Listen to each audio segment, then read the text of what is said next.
Okay, so आता तुम्ही मला बघितलं की दोन माझ्याकडे पेशंट्स आले होते. त्यांची केस बघितली तर एक मॅरिड आहे, एक अनमॅरिड आहे, पण दोघींचा एक क्वेश्चन मार्क आहे जो आहे की future fertility. Subscribe to our YouTube channel and press the bell icon so that you don't miss any important updates related to infertility. Doctor, yes.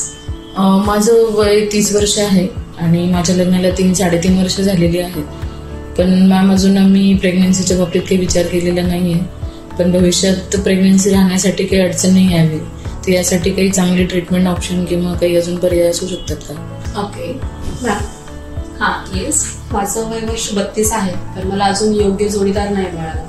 पण इन फ्युचर जर मला बेबी प्लॅन करायचा असेल तर माझी फर्टिलिटी नाही जावी किंवा त्यासाठी पुढे काही ऑप्शन्स आहेत का?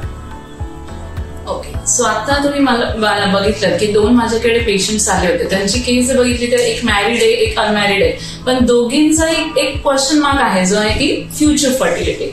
सो आजकाल जे वाढलेलं वय आहे, उशिरा होणारी लग्न आहेत किंवा जे करिअर अस्पायरिंग वुमेन आपण म्हणतो, जिला प्रोफेशनल पर्सनल लाईफ दोन्ही बॅलन्स करायचे असतात आणि त्यासोबतच आजकाल बिकॉज ऑफ स्ट्रेस म्हणा, लाईफस्टाईल चेंजेस, याच्यामुळे जे कॅन्सर सारख्या गंभीर आजाराला ज्यांना सामोरे जावं लागतं आणि त्याच्या ट्रीटमेंट मोडॅलिटीजमध्ये जेव्हा आपण जातो की किमोथेरपी असेल, रेडिओथेरपी, ज्या वेळेस मग तुमची फर्टिलिटी ही स्टॉप होण्याचे म्हणजे नष्ट होण्याचे चान्सेस असतात.